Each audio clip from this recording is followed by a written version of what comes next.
The entire boardroom went silent when I pushed through those glass doors. My daughter Victoria actually laughed, a sharp, dismissive sound that echoed off the mahogany walls.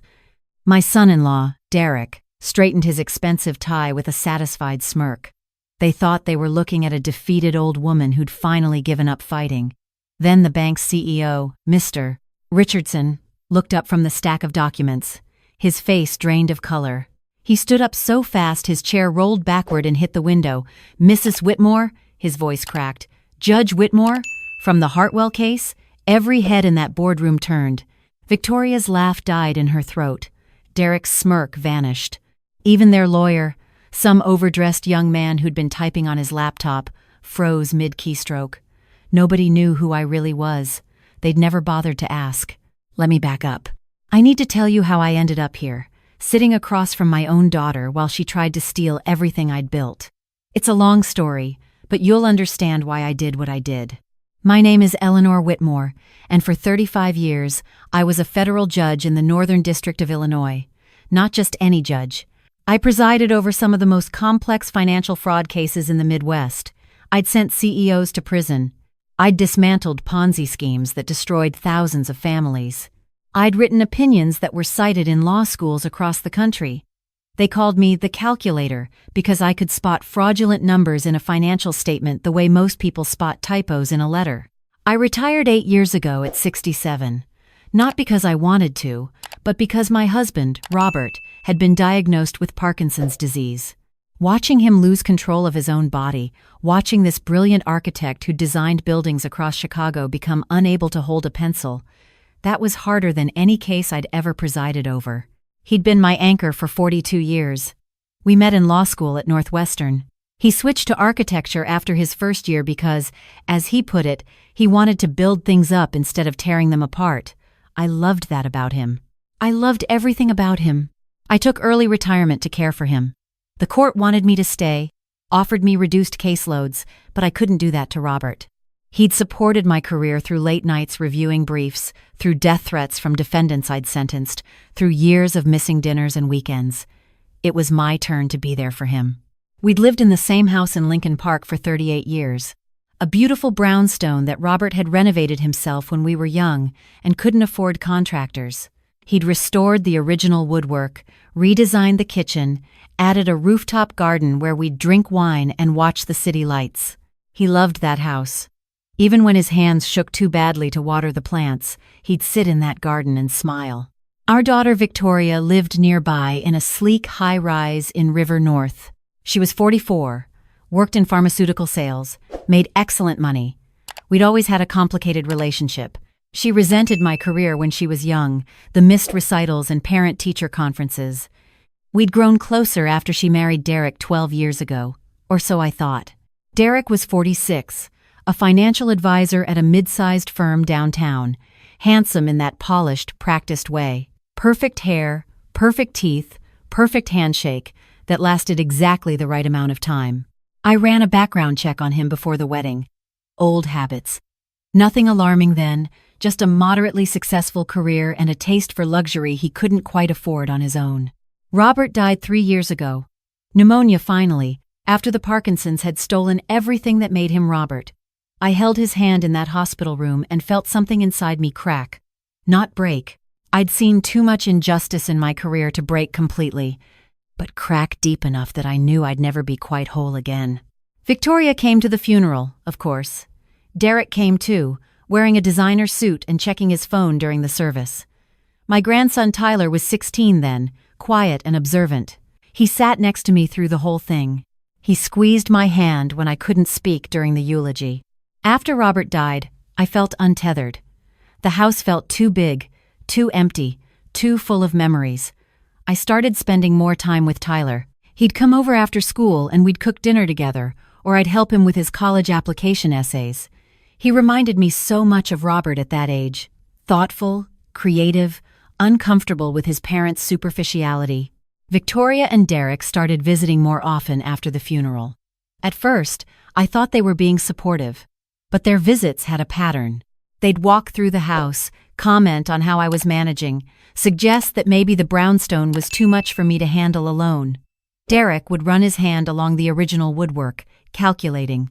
Victoria would mention how valuable Lincoln Park real estate had become. Then came the concerned phone calls. Was I taking my medications? Had I been to the eye doctor? Had I forgotten about our dinner last week? The questions felt wrong, too choreographed, like they were building a case. 6 months after Robert died, they took me to brunch at this overpriced restaurant in the Gold Coast. Victoria ordered for me some egg white omelet I didn't want, and then they presented their proposal. They wanted me to add Derek's name to my bank accounts, just for convenience, so he could help me manage my finances. They wanted me to sign a power of attorney, just in case something happened. They wanted me to consider selling the brownstone. The market was perfect right now, and didn't I want something smaller, easier to maintain? I smiled and thanked them for their concern, told them I was fine. The house was paid off. My pension was solid. I wasn't ready to give up my independence. Victoria's perfect smile tightened. Derek's eyes went cold for just a moment before his charm snapped back into place. They dropped it. But I knew it wasn't over. I'd seen this before in my courtroom. Families circling elderly relatives like sharks, testing boundaries, probing for weaknesses. I'd sentenced people for elder financial abuse. I knew exactly what the opening moves looked like. I started paying attention. Really paying attention. The way I used to when reviewing complex fraud cases. Derek began bringing up my memory. Had I forgotten our conversation about the investment opportunity? Didn't I remember agreeing to review those documents? I kept detailed notes and checked them obsessively. I hadn't forgotten anything. He was creating false memories, then acting concerned when I couldn't confirm them. Victoria would visit and move things around my house. Just organizing a bit. "Mom," she'd say sweetly. Then Derek would come by and express worry about my confusion. Why was the TV remote in the kitchen drawer? Didn't I remember putting it there? I started photographing every room before their visits. Tyler noticed something was wrong. He was 17 now, and sharp in a way that worried his parents. He'd watch them during their visits with narrow eyes. After they left, he'd ask me quiet questions. "Grandma, did you really forget about dinner with them last week?" I told him I hadn't. There was no dinner planned. He believed me. The petition came 10 months ago. Victoria and Derek filed for conservatorship, claiming I was mentally incapacitated. They had evidence, photos of my supposedly disorganized house, statements from Derek about my memory problems. A note from a doctor I'd never visited, claiming I'd missed appointments and seemed confused. A court evaluator came to assess me. A nice man in his 50s named Gregory, who asked careful questions and looked around my house with concerned eyes. I could see what he was seeing. A widow living alone in a large house, an elderly woman still grieving, someone who might need protection. I played it just confused enough to be believable. Not so far gone that he'd recommend immediate intervention, but enough that he'd note concerns in his evaluation. Gregory recommended follow-up assessments and suggested I might benefit from family oversight. Because here's what I'd figured out by then. Derek was stealing from his clients. It started with small things I noticed during their visits. Derek would take phone calls in my living room, thinking I was napping upstairs. Investment terms, account numbers, transfer instructions, but his tone was wrong. Too nervous, too defensive. Then I overheard him arguing with Victoria one evening in my kitchen when they thought I'd gone to bed. "We need access to her accounts now," Derek had hissed. "The firm is doing a full audit next quarter. If they find the discrepancies before I can cover them—" "I know," Victoria had snapped. "But she won't sign anything. She's more stubborn than I expected." "Then we make her sign. Or we get a judge to do it for us." I'd stood frozen on the stairs, listening to my daughter discuss how to legally steal from me. I'd spent 35 years presiding over financial crimes. I knew exactly what I was hearing. That night, I went through Robert's old files in the basement. Not the classified court documents. Those were sealed. But my personal notes, my methodology, my contacts in forensic accounting. I might be retired, but I still knew how to investigate. I started with Derek's firm. Made some calls to old colleagues who still worked in financial oversight, found out that Derek managed investment portfolios for high-net-worth clients, estate planning, retirement accounts, trust funds. The perfect opportunity for embezzlement if you were careful about it. Small amounts over time, from clients who might be too old, too sick, or too trusting to notice discrepancies. I needed access to his financial records. That meant giving them a reason to think I wasn't a threat. So I became the confused old woman they wanted me to be. I started forgetting things during their visits. What day was it? Had they called me yesterday? I'd look for my reading glasses when they were on my head. I'd ask the same question 3 times in one conversation. I made myself into exactly what their petition claimed I was. Derek seemed relieved. Victoria looked satisfied. They stopped being careful around me. I started recording everything. Every visit, every phone call, every conversation they had in my house, thinking I was too confused to understand. Illinois requires all-party consent for recordings, but I'd spent decades in law. I knew exactly how to gather admissible evidence. I announced at the start of every visit that I liked to record our family time for memories. They thought it was sweet. Demented, but sweet. Derek got careless. He'd take work calls right in front of me, discussing account transfers and client distributions with someone he called Marcus. He assumed I couldn't follow along. He was wrong. I cross-referenced names from Derek's conversations with public records of estates his firm had managed, found 4 clients whose portfolios Derek oversaw, all elderly, all with significant assets, all with family members who'd complained to the state bar about irregularities but hadn't been taken seriously. I contacted all 4 families, told them I was a retired judge researching elder financial abuse for a law school lecture. 3 of them were eager to share their experiences. The 4th's daughter broke down crying on the phone and thanked me for finally believing her. All 4 confirmed the same pattern.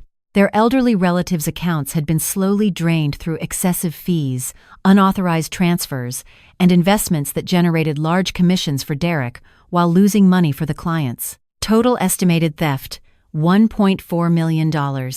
I compiled everything: recordings, financial records, witness statements, bank records I'd obtained through legal channels using my judicial contacts, who were happy to help when they learned what I was investigating. I built a case file that would have held up in my own courtroom. Then came the moment that almost destroyed me. It was a Tuesday evening. I was in my kitchen making dinner when I heard the front door open. Tyler came running in, face pale, hands shaking. "Grandma." He could barely speak. "Grandma, I found something." He'd been helping his father with some files at home. "Just organizing," Derek had said. But Tyler had stumbled across a folder on Derek's computer. Screenshots of my bank accounts, my investment statements, a spreadsheet calculating the value of my brownstone. And emails. Dozens of emails between Derek and Victoria planning exactly how they'd liquidate my assets once they had control. What they'd sell first, how they'd split it, how they'd move me to a memory care facility where I wouldn't cause problems. The last email was dated 2 days ago. If she doesn't decline faster on her own, we might need to help things along. I know a doctor who can prescribe something that will make the confusion more convincing. Tyler was crying. "They're going to hurt you, Grandma. My own parents are going to hurt you." I held my grandson while he sobbed. This 17-year-old boy who just discovered his parents were planning to drug and rob his grandmother. "Does anyone else know you saw this?" I asked carefully. He shook his head.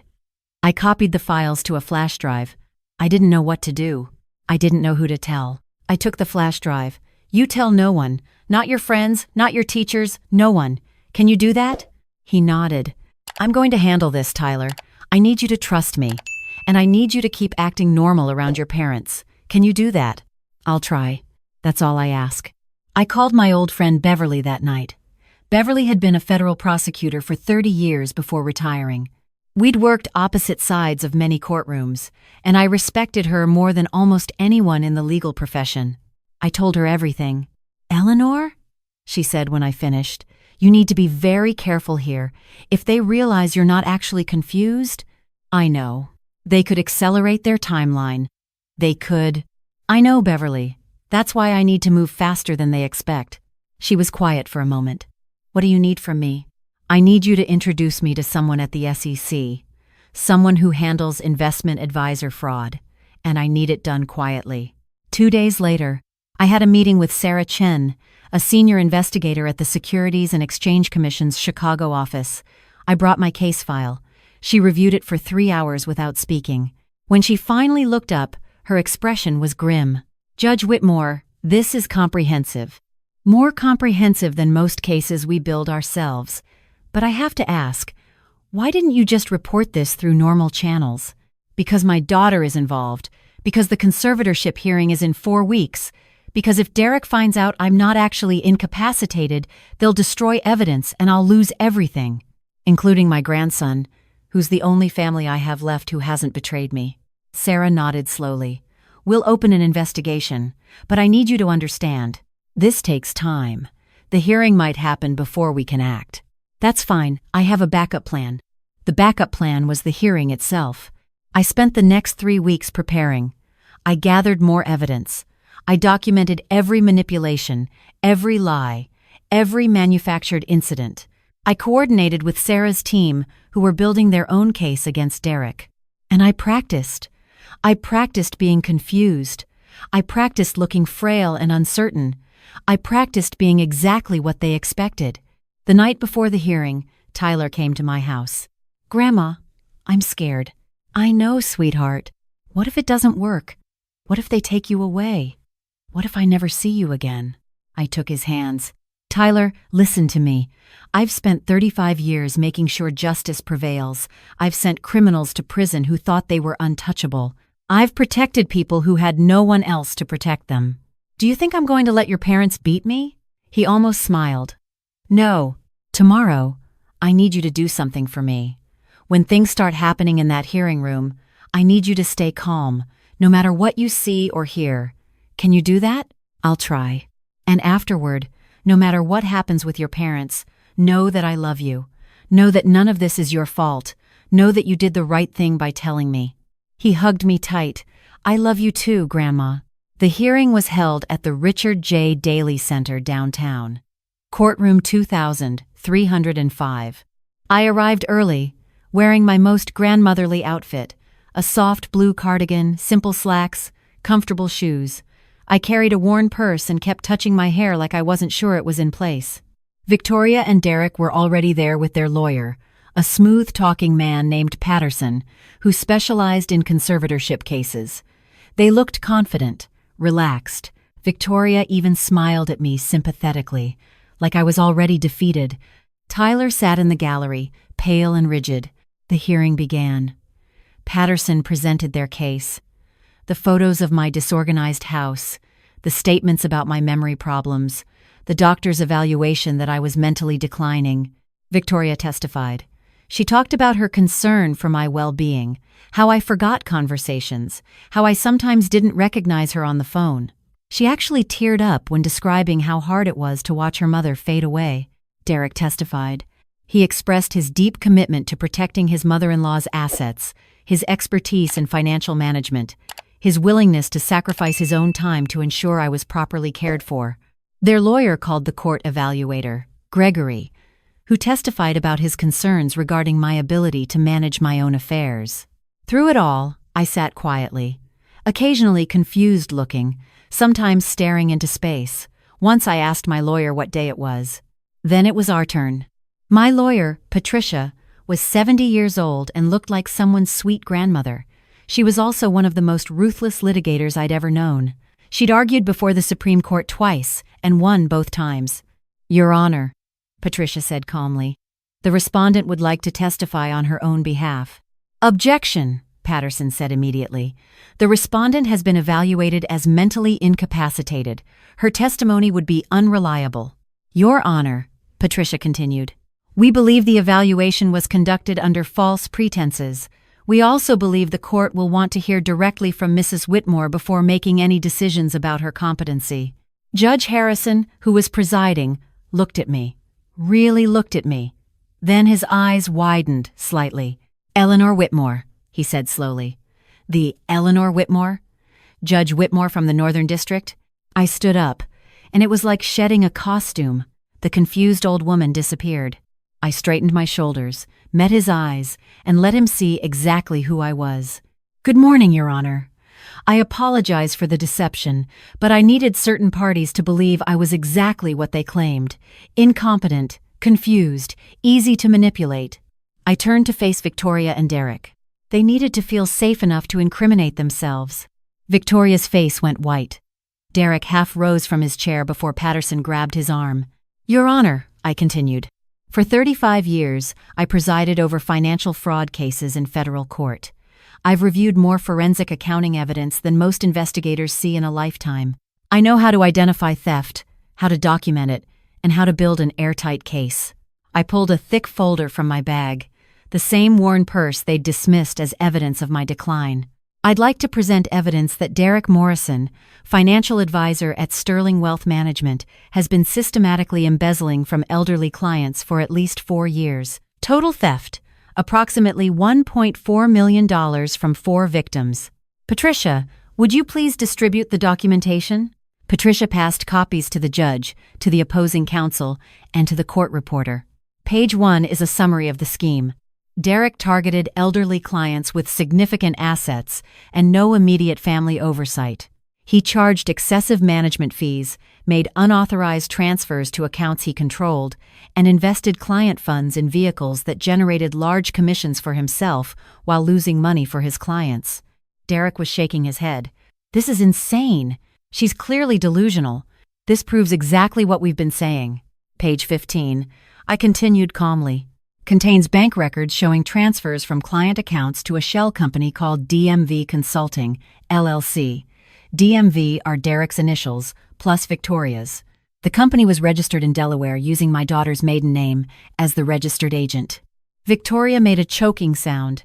Page 42 contains transcripts of recorded conversations in which Derek discusses the scheme with an associate named Marcus Palmer, who has already been contacted by the Securities and Exchange Commission and has agreed to cooperate with their investigation. The courtroom was dead silent. Page 68 contains emails recovered from Derek's personal computer by my grandson Tyler, who discovered his parents' plan to have me declared incompetent, liquidate my assets, and use the proceeds to cover Derek's embezzlement before his firm's audit discovered the theft. I looked at Tyler in the gallery. He was crying silently, but he nodded at me.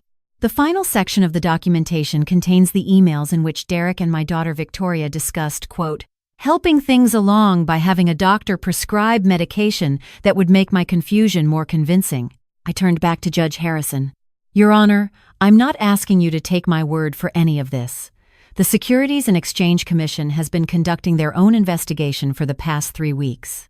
They're prepared to file charges today. The Cook County State's Attorney is also prepared to file charges related to conspiracy to commit elder abuse and attempted fraud. As if on cue, the courtroom doors opened. Sarah Chen walked in, accompanied by 2 SEC investigators and a representative from the state's attorney's office. Judge Harrison, Sarah said, we apologize for the interruption. We have federal warrants for Derek Morrison's arrest on charges of investment advisor fraud, wire fraud, and elder financial exploitation. We also have a warrant for Victoria Morrison on charges of conspiracy to commit elder abuse and financial exploitation of a senior citizen. Victoria screamed. Actually screamed. Mom! She stood up, tears streaming down her face. Mom, how could you do this? We're your family. We were trying to help you. I looked at her. My daughter, my only child, the baby I'd rocked to sleep and sent to college and walked down the aisle. You were trying to steal from me, I said quietly. You were trying to take my home, my independence, my dignity. You were willing to drug me to do it. That was Derek's idea. I never wanted. Don't, my voice cracked. Don't lie to me anymore, Victoria. I have the emails. I have the recordings. I know exactly what you wanted. Derek was already being handcuffed by one of the investigators. He wasn't fighting. He looked stunned, like he genuinely couldn't believe this was happening. She's 75 years old, he kept muttering. She's just a confused old lady. How did she— She's a federal judge, Sarah Chen said flatly. One of the most respected jurists in the state. You should have done your research. Victoria collapsed back into her chair, sobbing. Patterson was already packing up his briefcase, clearly wanting to distance himself from this disaster as quickly as possible. Tyler stood up in the gallery. Grandma? I walked to him and pulled him into a hug. I'm so sorry, sweetheart. I'm so sorry you had to see this. It's okay. His voice was muffled against my shoulder. They deserved it. But what happens now? Where do I go? I pulled back and looked at him. You come home with me, if that's what you want. Really? Judge Harrison, I said, turning back to the bench. I'd like to file for emergency custody of my grandson, Tyler Morrison, age 17. Given the circumstances, I believe it's in his best interest to be removed from his parents' care immediately. Judge Harrison nodded slowly. Given the charges against both parents, I'm granting temporary emergency custody to Mrs. Whitmore, pending a full hearing.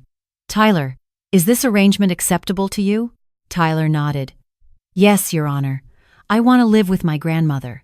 Victoria was still crying. Tyler, baby, please. We love you.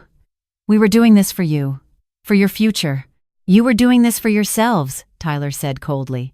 You were going to steal Grandma's house and put her in a home where she'd probably die. You were going to drug her. Your own mother. He turned away from her. I don't want to see you again. The investigators led Derek out first. Then Victoria, still sobbing, still protesting her innocence. I watched my daughter being escorted out in handcuffs and felt something I hadn't expected. Nothing. Not satisfaction. Not vindication. Not even grief. Just emptiness. Tyler and I left the courthouse together. We walked to my car in silence. When we got inside, he finally spoke. Grandma? Yes? Did you know? When you married Grandpa, when you had Mom, did you know she'd turn out like this? I thought about that for a long moment. No. I thought I was raising her right. I thought I was teaching her values. But I was also working 80 hours a week. I missed her childhood. I let nannies and schools and your grandfather do the hard work while I built my career. So it's your fault? It's not that simple. Your mother made her own choices. She chose Derek. She chose to help him. She chose to try to steal from me. But did I contribute to who she became? Probably. I wasn't there when it mattered. Tyler was quiet again. You're here now, he finally said. That's what matters to me. I started the car. Let's go home. The next 6 months were complicated. Victoria and Derek both went to trial. Derek was sentenced to 12 years in federal prison for investment fraud and elder exploitation. Victoria got 5 years for conspiracy and attempted financial exploitation of a senior citizen. The 4 victims whose accounts Derek had looted received full restitution from the firm's insurance and Derek's seized assets. One of them, Mrs. Patterson, sent me a handwritten thank you note that I still keep on my dresser. Tyler moved into Robert's old study. He painted the walls dark green and hung posters of musicians I'd never heard of. He applied to Northwestern for their pre-law program and got in. He visited his mother in prison once, 3 months after her sentencing. He came home quiet and thoughtful. She says she's sorry, he told me. She says she didn't realize how wrong it was until it was too late. Do you believe her? He considered. I believe she's sorry she got caught. I'm not sure she's sorry for what she did. That's a wise observation. I told her I'd visit again in a few months. Is that okay with you? Tyler, she's your mother. Whatever she did to me, that relationship is yours to navigate. I won't stand in the way. He nodded. Thanks, Grandma. One evening, about 8 months after the hearing, I was sitting in Robert's rooftop garden when Tyler came up with 2 cups of tea. Can I ask you something? Always. Were you ever scared? During all of it? When you were pretending to be confused and they thought they had you? I sipped my tea, terrified, every single day, because what if I was wrong? What if I really was declining and just didn't realize it? That's the cruel thing about cognitive decline. You can't always trust your own judgment about whether it's happening. But you weren't wrong. No. But I had to risk everything to prove that. My reputation, my independence, my relationship with my daughter. I had to become what they accused me of being, at least on the surface. Was it worth it? I looked at my grandson, this thoughtful, principled young man who'd chosen truth over family loyalty, who'd trusted me with information that could have destroyed us both if I'd handled it wrong. Yes, I said. It was worth it. A week later, I got a letter from Sarah Chen at the SEC. The Hartwell case, she wrote, had led to a broader investigation of elder financial exploitation in the investment advisory industry. They'd identified 17 similar schemes across the Midwest. Would I be willing to consult, help train their investigators to spot the patterns I'd identified? I thought about Robert. How he'd always supported my work, even when it took me away from home. How he'd said, near the end when he could still form sentences, that he was proud of everything I'd accomplished. I thought about Victoria, sitting in a prison cell because she'd underestimated her mother. I thought about Tyler, upstairs studying for his LSATs, determined to become the kind of lawyer who protected people instead of exploiting them. I picked up my phone and called Sarah. "When do you want me to start?"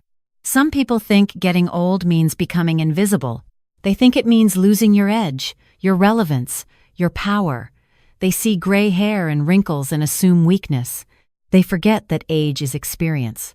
That the quiet old woman in the corner might be someone who's seen things, done things, survived things that would break younger people.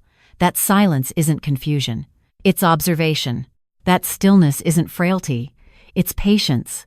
They forget that the most dangerous opponents are the ones who've already won 1,000 battles you'll never know about.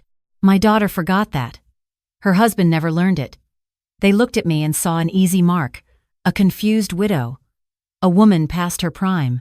They forgot that I'd spent 35 years on the bench, watching criminals try to outsmart the system. I'd seen every trick, every manipulation, every lie wrapped in a smile. I picked up Sarah's case files and started reading. Outside, Chicago spread out beneath my rooftop garden, the same city where I'd built my career, raised my family, lost my husband, and nearly lost everything else. But I was still here, still standing, still Judge Eleanor Whitmore. They'd tried to make me disappear. Instead, I'd reminded them why you should never underestimate an old woman with a law degree and a good memory. Because I was watching, I was always watching, and they never saw me coming until it was far too late.